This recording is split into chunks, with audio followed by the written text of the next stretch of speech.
चलो stop writing, पहले समझ लो। ओके देखो, सो क्वेश्चन ये है कि मेटल कंपाउंड्स ए, मतलब कि एक कंपाउंड है जिसमें एक मेटल इंक्लूडेड है ना। जैसे तुम्हारे पास सोडियम कार्बोनेट, तो ये जो सोडियम कार्बोनेट है ये कंपाउंड है और इसमें सोडियम कंटेन है, इसका मतलब ये मेटल वाला कंपाउंड है। कैल्शियम कार्बोनेट भी हो सकता है, तो उसमें कैल्शियम प्रेजेंट है, मतलब कैल्शियम प्रेजेंट है मतलब मेटल प्रेजेंट है, तो मेटल वाला कंपाउंड है ये, उसी का बात चल रहा है। तो मेटल कंपाउंड है, लेकिन उसमें कौन सा मेटल है? मेटल ए। मतलब तुमको ए को रिकॉग्नाइज करना है, तुमको आइडेंटिफाई करना है, मतलब हम सभी को आइडेंटिफाई करना है कि आखिर वो कौन सा मेटल वाला कंपाउंड होगा। और ये जो मेटल कंपाउंड है वो रिएक्ट कर रहा है किसके साथ? डाइल्यूट हाइड्रोक्लोरिक एसिड के साथ, ठीक है। और ये जब रिएक्ट किया तो क्या प्रोड्यूस हो रहा है? प्रोडक्ट तो हमारा बनेगा, तो क्या प्रोड्यूस हो रहा है? Effervescence. The meaning of effervescence का मतलब होता है कि बहुत ही रैपिडली, बहुत ज्यादा रैपिडली गैस इवॉल्व होगा। अभी कौन सा गैस इवॉल्व होगा हमें तो नहीं पता, बस एफरवेसेंस का मतलब ही होता है बहुत तेजी से एफरवेसेंस, बहुत तेजी से कोई गैस है जो कि इवॉल्व हो रहा है। अभी तो हमें नहीं पता कि कौन सा, हमें बस इतना पता है कि रिएक्टेंट में एक हाइड्रोक्लोरिक एसिड के साथ कोई एक मेटल कंपाउंड है जो रिएक्ट कर रहा है, जिसके कारण से एक गैस बहुत तेजी से निकल रहा है। अब गैस के बारे में यहां पे कुछ हिंट दिया गया कि वो जो गैस है ना जो इवॉल्व हुआ, वो एक्चुअली में एक्सटिंग्यूजेस अ बर्निंग कैंडल, जलता हुआ कैंडल को बुझा देता है। तो यहीं से हम लोग पकड़ लेंगे उस बात को कि अच्छा CO2 का ये काम होता है ना, कार्बन डाइऑक्साइड का काम होता है किसी भी बर्निंग चीज को बुझाना, है ना, फायर ऑफ करना, है कि नहीं? फायर एक्सटिंग्यूजर में क्या भरा रहता है? वो रेड वाला जो सिलेंडर होता है, CO2 भरा रहता है, तो उसका काम होता है एक्सटिंग्यूजेस करना, आग को एकदम ऑफ कर देना, बुझा देना। तो हमें तो यहां से पता चल गया कि वो जो गैस बहुत तेजी से निकल रहा है, एफरवेसेंस जो है बन रहा है, वो CO2 बन रहा है, इतना कंफर्म हो गया हम। Okay, right a balance chemical equation for the reaction. अब ये जो पूरा स्टोरी है ये तो स्टेटमेंट हो गया, इसका एक रिएक्शन होगा, तो उसका एक केमिकल इक्वेशन लिखना है उस रिएक्शन का। अब कैसे लिखें? यहां पे कुछ हिंट दिया हुआ है। क्या? If one of the compounds formed, मतलब कि जो प्रोडक्ट में बहुत सारे प्रोडक्ट बने होंगे, उसमें एक प्रोडक्ट जो है वो कैल्शियम क्लोराइड है। ये सॉल्ट का बात है, ये दिस इज अ सॉल्ट। एक तो सॉल्ट बना, और वो भी सॉल्ट में कौन सा मेटल प्रेजेंट है? कैल्शियम प्रेजेंट है। इसका मतलब ये हुआ रिएक्टेंट में जो यहां पे मेटल का बात चल रहा था कैल्शियम वाला कंपाउंड होगा। यहां से ये बात को पकड़ना था। आ रहा बात समझ में? बोलो बोलो। एक तो सॉल्ट बना और एक CO2 फॉर्म हो रहा है। यहां पे सॉल्ट और CO2 कहां फॉर्म होता है? तो ये जो है ना, ये पकड़ना पड़ेगा, याद करना पड़ेगा, पीछे रिकॉल करना पड़ेगा। तो एक स्ट्रक्चर हम लोग पढ़े हैं, वो स्ट्रक्चर क्या है हम याद दिलाते हैं। वो स्ट्रक्चर हम लोग पढ़े थे, मेटल कार्बोनेट,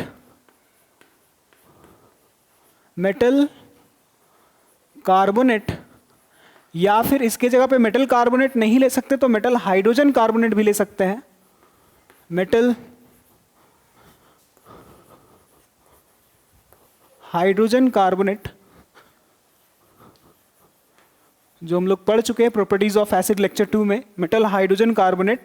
जब ये मेटल कार्बोनेट या फिर मेटल हाइड्रोजन कार्बोनेट जब कभी भी एसिड के साथ रिएक्ट करता है, तो हमारा जो प्रोडक्ट होता है ना, वो 3 प्रोडक्ट फॉर्म होता है। सॉल्ट मेन प्रोडक्ट ये होता है, और जो साइड में जो सॉल्ट के साथ बनता है ना, वो उसको हम लोग बोलते हैं बाय प्रोडक्ट, जो कि ये दोनों बनता है, CO2 प्लस H2O। याद आया?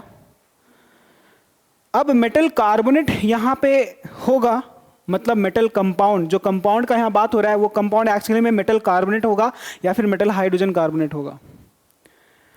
और कौन सा मेटल होगा? चूंकि ये जो यहां पे बोला ना कैल्शियम क्लोराइड का बात किया ना, उसी से समझ में आ गया कि कैल्शियम कार्बोनेट हो सकता है या फिर कैल्शियम हाइड्रोजन कार्बोनेट हो सकता है, यही हो सकता है। तो रिएक्शन जो हम लोग लिखेंगे वो कैल्शियम कार्बोनेट वाला होगा। देखो कैल्शियम कार्बोनेट CaCO3 होगा और ये रिएक्ट करेगा डाइल्यूट हाइड्रोक्लोरिक एसिड के साथ, तो वो हो जाएगा HCl। अब यहाँ पे हमें देखने को मिल रहा है कि this is metal carbonate and plus acid, तो हम तो आंख बंद करके सॉल्ट बनाएंगे और सॉल्ट के साथ CO2 बनाएंगे और सॉल्ट के CO2 के अलावा H2O बनाएंगे आंख बंद करके, on the basis of this structure formula. यहां पे सॉल्ट कौन सा बनेगा, ये कैल्शियम और ये Cl, तो कैल्शियम क्लोराइड बनेगा, CaCl2 बनेगा, CaCl2 बनेगा, कैल्शियम क्लोराइड। अब सवाल ये है कि कैल्शियम हाइड्रोजन कार्बोनेट भी तो हो सकता है ना, क्योंकि अगर मेटल कार्बोनेट ले तो भी यही प्रोडक्ट बनना चाहिए, बनता ही है, या फिर हाइड्रोजन कार्बोनेट ले तो भी यही प्रोडक्ट बनेगा, सॉल्ट CO2 H2O। तो फिर metal hydrogen carbonate, I mean calcium hydrogen carbonate लिया जा सकता है भी कि नहीं लिया जा सकता है, सवाल ये है। तो नहीं लिया जा सकता है। अब तुम लोग बोलोगे कि सर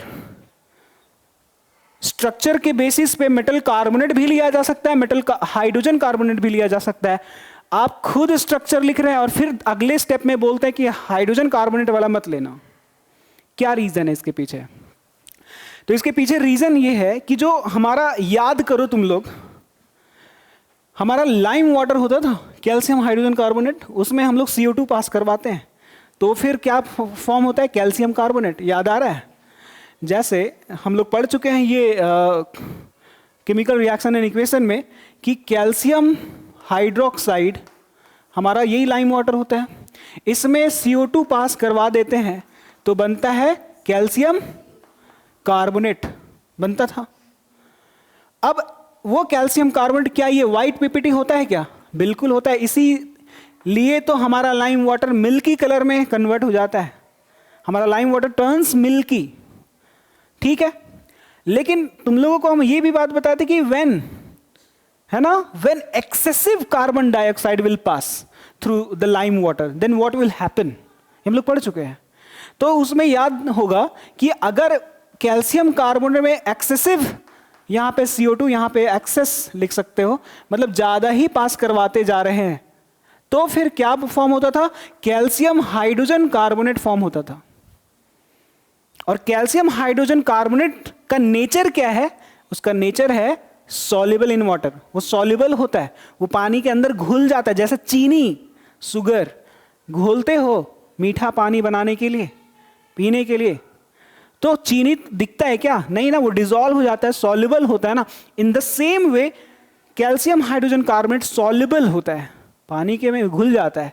तो तुम्हारा जो व्हाइट PPT था वो अब कुछ और अपना रूप जो बदल रहा है, वो हाइड्रोजन कार्बोनेट में बदल गया और ये सॉल्युबल है, तो इसलिए हमारा मिल्की कलर जो था वो फिर से वापस कलरलेस हो जाएगा। आया बात समझ में? इसका मतलब ये हुआ कि क्या ये जो प्रोडक्ट है वो जो प्रोडक्ट है क्या सॉल्यूशन फेज में एग्जिस्ट करता है क्या?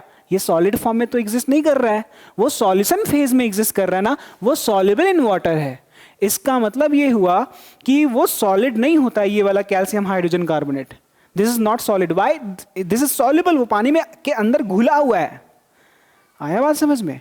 अब सुनो, किसी भी रिएक्शन के लिए जो रिएक्टेंट्स हम लोग लेते हैं ना, जो हम लोग रिएक्टेंट्स लेते हैं उनका स्टेबल होना बहुत ज्यादा जरूरी है। अगर वो स्टेबल नहीं होगा तो रिएक्शन भी नहीं होगा। क्यों? अरे भाई हम खुद खड़े नहीं हो पा रहे हैं तो हम लड़ कहां से पाएंगे? बात समझ रहे हो? ये स्टेबल नहीं है। अच्छा, स्टेबल का मतलब क्या? ये सॉलिड फॉर्म में एग्जिस्ट नहीं कर पाता, वो स्टेबिलिटी नहीं है ना उसके पास। क्यों? क्योंकि वो सॉल्युबल है बेचारा, पानी में घुल जाता है। आ रहा बात समझ में? तो वो स्टेबल नहीं है, और वो स्टेबल नहीं है and because of that reason we cannot take that compound bicarbonate वाला कैल्शियम हाइड्रोजन कार्बोनेट नहीं ले सकते हम लोग, क्योंकि वो सॉल्यूशन फेज में एग्जिस्ट करता है। अब तुम लोग बोलोगे कि स्ट्रक्चर का क्या होगा? So in chemistry there are many rules, but उस रूल्स के साइड में बगल में एक्सेप्शन तुम्हें हेलो करने के लिए रेडी रहेगा, और तुम्हें दिमाग मतलब पता भी नहीं लगेगा कि रूल कुछ और बोल रहा है, बगल में कुछ और हो रहा है। This is chemistry. आया बात समझ में? तो अब यहां पे बोलोगे कि फिर तो हम लोग याद नहीं रहेगा स्ट्रक्चर के बेसिस पे, अगर हम याद करते हैं चीजों को तो हो सकता है बाय मिस्टेक हम यहाँ हाइड्रोजन कार्बोनेट लिख दें। इसीलिए तो हम रीजन बता रहे हैं ना यहाँ पे, ताकि वो याद रखो कॉन्सेप्ट को, लर्न करो, रीड करो 2-3 बार 4 बार, वीकली मंथली रिवाइज करते रहना पड़ेगा। पीछे वाला चीज वो याद रखना पड़ेगा कि कैल्शियम हाइड्रोजन कार्बोनेट जो होता है वो सॉल्युबल होता है, वो सॉल्यूशन फेज में एग्जिस्ट करता है, वो स्टेबल नहीं है, वो रिएक्ट नहीं कर सकता। सो because of that we cannot take that calcium bicarbonate that is hydrogen carbonate. Is it clear to everyone? So that's why we have to take only calcium carbonate. Calcium वाला ही क्यों? क्योंकि product में तुम्हारा यहां बोल दिया ना कैल्शियम क्लोराइड बन रहा है, तो इसका मतलब कैल्शियम कार्बोनेट हो गया यहां पे। आया बात समझ में? ओके, बैलेंस्ड केमिकल इक्वेशन लिखने के लिए बोला है ना, बैलेंस देख लो, कैल्शियम एक है, कैल्शियम एक है, कार्बन एक है, कार्बन एक है, ऑक्सीजन 3 है, ऑक्सीजन 2 और 1 3 है, हाइड्रोजन 1 है, यहाँ हाइड्रोजन 2 है, गड़बड़ हो गया, उधर 2 इधर 1, तो यहाँ 2 लगाना पड़ेगा। अब इस यहाँ 2 लगाएं हाइड्रोजन के लिए, लेकिन क्लोरीन भी 2 हो गया, तो क्या क्लोरीन 2 है? हाँ है। अब ये पूरा कंप्लीटली बैलेंस्ड है। आया बात समझ में? चलो इसको नोट करो। तो फिर अगर यहाँ पे बोलता, अगर यहाँ पे सोडियम क्लोराइड बोलता, फिर यहाँ पे हम लोग सोडियम कार्बोनेट लेते हैं, वो भी सोडियम हाइड्रोजन कार्बोनेट भी ले सकते हैं, क्योंकि वो स्टेबल होता है ना। उसका स्टेबल होने का मतलब है कि वो रिएक्ट करने के लिए वो रिएक्ट कर सकता है। आ रहा है बात समझ में? हाँ आ रहा है। कुछ एक्सेप्शंस याद रखने पड़ेंगे, ठीक है। चलो इसको जल्दी से लिखो।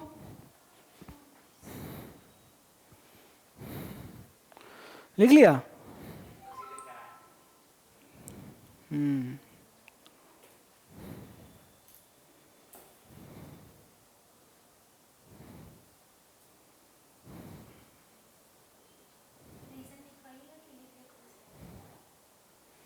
नहीं नहीं ठीक है, बस इतना ही काफी है।